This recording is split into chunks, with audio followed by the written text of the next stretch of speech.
دفتر پہنچنے کے لیے ہیلی کاپٹر استعمال ہوتا تھا. وہ ایئرپورٹ پہ تشریف لاتے تھے, فیلکن سے اترتے تھے اور وہاں سے ہیلی کاپٹر میں بیٹھتے تھے جو آگ کے ان کے دفتر کے ہیڈ آفس کی چھت پہ بنے ہوئے ہیلی پیڈ پہ وہ لینڈ کرتا تھا, اور وہاں سے صاحب جو تھے وہ اپنے آفس میں تشریف لاتے تھے. اور جب حکومت جو تھی وہاں کی وہ 800 ارب روپے کا بیل آؤٹ پیکج دینے لگی اپنے بینکنگ انڈسٹری کو, تو کانگریس کے اندر سب سے زیادہ تنقید اس بات کے اوپر ہوئی کہ ان لچھنوں کو فنانس کریں گے ہم امریکہ کے قومی خزانے سے. یہ جو بینکروں نے اپنے لچھن بنائے ہوئے ہیں, مطلب وہ چھٹیاں منانے جو ہیں وہ فلاں بیچ پہ جا رہی ہیں وہ فیملی سمیت, یہ پیکج میں شامل ہے, یہ وہ اس بینکر صاحب کے پیکج میں شامل ہے. یہ تو میں نے آپ کو ایک بڑے کی بات بتائی نا. چھوٹے چھوٹوں نے بھی اس بنیاد کے اوپر کہ بینک بہت پروفٹ میں لے گئے ہیں ہم, انہوں نے اندھی مچائی ہوئی تھی. اور اس اندھی کا نتیجہ یہ تھا کہ یہ جو تھا میرا مطلب ہے کہ وہ ان کی مجبوری تھی کہ اس کو جب آپ شو نہیں کریں گے تو نتیجے کے طور پہ پھر کیا ہوا کہ وہ پہاڑ بڑھتا بڑھتا ایک لمٹ آ گئی کہ جس سے اوپر نہیں جا سکتا تھا. جہاز کو, ہیلی کاپٹر کو آپ اوپر کو چلانا شروع کر دیں تو ایک سرٹن لیول پہ جا کے ایک لمٹ آئے گی جہاں سے جہاز اوپر جانے سے انکار کر دے گا, ہیلی کاپٹر اوپر جانے سے انکار کر دے گا اور کٹی پتنگ کی طرح نیچے آئے گا. ٹھیک ہے, کئی فلموں میں آپ نے دیکھا ہوگا. تو وہ ان کی بینکنگ انڈسٹری بھی اوپر گئی اور وہاں سے کٹی پتنگ کی طرح نیچے آئی. یہ تو تھا امریکن ماڈل. پھر امریکن گورنمنٹ نے 800 ارب روپیہ ایک دفعہ دیا, پھر کچھ میرا خیال 550 دوسری دفعہ دے کے بہت سارے پیسے دیے تھے. میرا خیال 1700-1800 ارب روپیہ دیا تھا, ارب ڈالر دیا تھا سوری. اور اس کے نتیجے میں اپنی بینکنگ انڈسٹری کو انہوں نے ریسکیو کیا تھا. لیکن بہت سارے بینکس جو تھے وہ دوسروں میں مرج ہوئے تھے. بہت سارے بینکوں کے آپریشن جو تھے, سٹی گروپ کو ہی لے لیں, انہوں نے دنیا بھر کے اندر اپنی بہت ساری برانچز بند کر دی تھی, محدود کر لیے تھے. پاکستان میں سے بھی سٹی بینک جو تھا وہ وائنڈ اپ کر گیا اسی مطلب دھکے کے اندر. تو اس سے آپ اندازہ کر لیں کہ یہ جو بینکر ہوتے ہیں یہ کتنی حرام توپی پہ اترے ہوتے ہیں. اب آ جاتے ہیں چائنا کی طرف. چائنا میں بھی ظاہر ہے کہ ہاؤس لیزنگ کے معاملات ہیں اور اسی طرح چلتے ہیں جس طرح ویسٹ کے اندر چلتے ہیں. لیکن چائنا کے اندر جو بینکنگ انڈسٹری ہے, اگر آپ کو میں یاد دلاؤں تو یہ ان کا جو HSBC جو ہے, Hong Kong Shanghai banking corporation جو ہے, اسے ورلڈ لوکل بینک کہا جاتا ہے. اس کا جو موٹو ہے جو کہ دنیا کا مقامی بینک ہے, دنیا بھر کے اندر ہر گلی کے باہر اس کی برانچ ہے. لیکن پچھلے دنوں یہ ہیوی قسم کی ریٹرینچمنٹ میں سے گزرا ہے. اس نے بہت ساری برانچز بند کی ہیں. یہ 2-3 سال پہلے کی بات ہے, بلکہ اس سے بھی زیادہ تھوڑی سی اگر پرانی بات اگر آپ مجھے کہہ دیں 2012-13 کی بات ہے.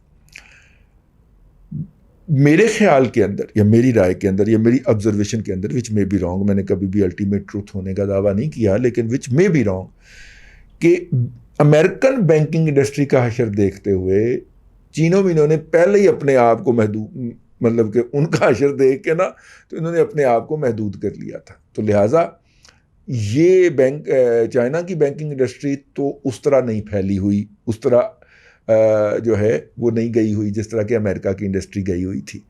اس لیے قیامت فروش اور سیاپا فروش جو ہیں وہ ہمیں معاف فرمائیں اور ہمیں اس بات سے نہ ڈرائیں کہ ہم جو ڈومیسٹک محاذ کے اوپر بادامالیاں ہیں اور جو بنی گالا کے گاؤں کے اندر موجودہ حکومت کے اعلیٰ عہدیدان اور بلو آئیڈ جو ہیں جناب عمران خان, احمد خان نیازی کے, وہ قبضے فرما رہے ہیں, ان سے توجہ ہٹا لیں. ٹھیک ہے, یہ جو سیاپا فروشی ہے یہ نارملی آپ کو یوتھیا مجہول القوم الجاہلیہ للعقل المحدود لمیٹڈ ایڈیشن یا حضرات گرامی جو ہیں 5ویں پشت کی دوغلی ابلاغی جنگ کی جو بریگیڈ ہے اس کے جہاں فروش جو ہیں وہ یہ سیاپا فروشی کرتے ہوئے آپ کو نظر آئیں گے کہ جناب آپ بھول جائیں گے امریکہ کے سب پرائم کو, اب چائنا سے جا رہا ہے. چائنا سے ہمارا تعلق کی ہے.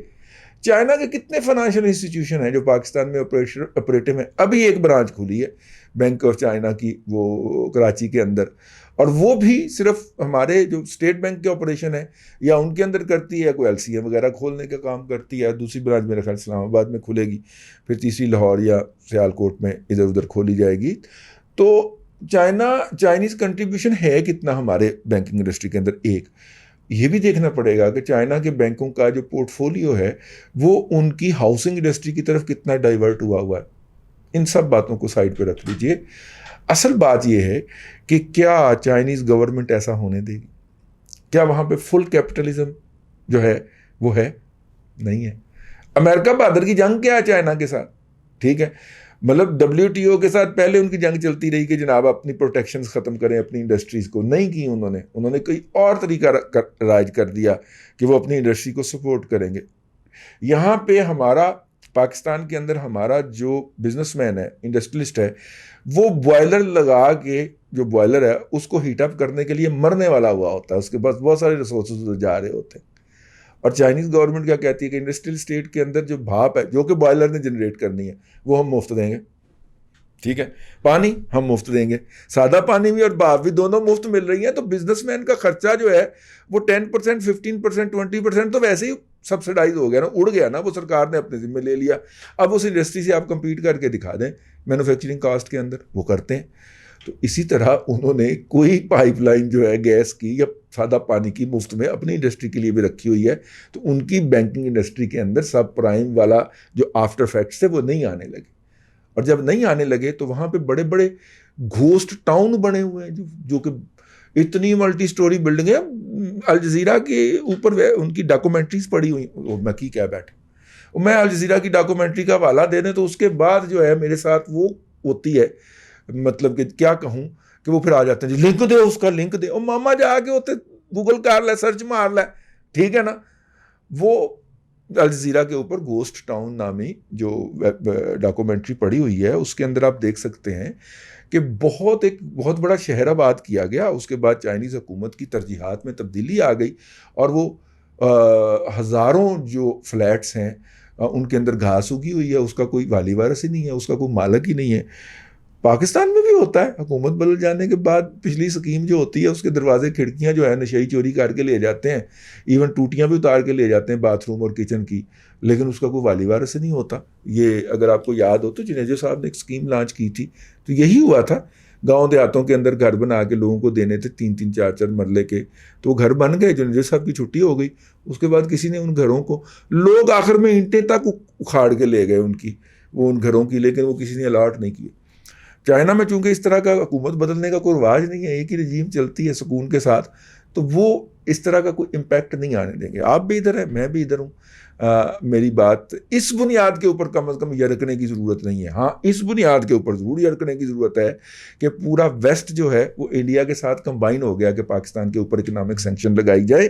اور بھارت سے جب سینکشن پاکستان کا ٹرینڈ چلتا ہے تو 5ویں پشت کی دوگلی ابلاغی جنگ کے جو مجاہدین ہیں وہ دم دبا کے بیٹھ جاتے ہیں اپنے اپنے گھروں کے اندر، اس کو کاؤنٹر نہیں کرتے.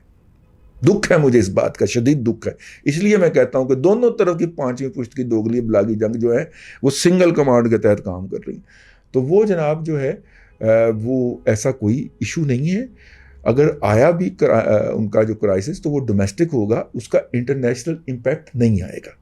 امریکہ کے اندر انٹرنیشنل امپیکٹ اس لیے آیا کہ ان کی جو بینکنگ انڈسٹری چیز سے لے کے سٹی بینک تک جو تھے وہ گلوبل آپریشن، فائنینشیل آپریشن کے بھی ذمہ دار تھے.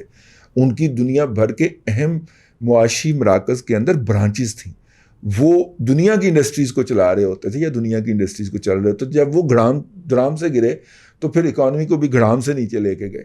لیکن چائنا کی جو بینکنگ انڈسٹری ہے اس کا گلوبل امپیکٹ تو کوئی نہیں ہے. لے دے کے چگے جو سانوں کو 4-5 ارب ڈالر انہوں نے ادھار دیتے ہوئے نا، یا 19 ارب ڈالر، 25 ارب ڈالر جو ہے وہ سی پیک میں لگائے ہوئے ہیں. تو یہ کیا ہوتا ہے؟ چائنا جیسی بڑی اکانومی کے لیے یہ کیا ہے جس کے 250 ارب ڈالر جو ہیں وہ امریکہ کے پیپرز ان کو بولا جاتا ہے ان کے اندر انویسٹ ہوئے ہیں. تو ان کے لیے یہ چھوٹے موٹے ادھر ادھر کر دینا کیا ہے؟ کچھ بھی نہیں. تو کوئی کرائسس نہیں آ رہا. دل بڑا رکھے. اللہ آپ کو آسانیاں عطا کرے اور آسانیاں خلق خدا میں تقسیم کرنے کی توفیق عطا کرے.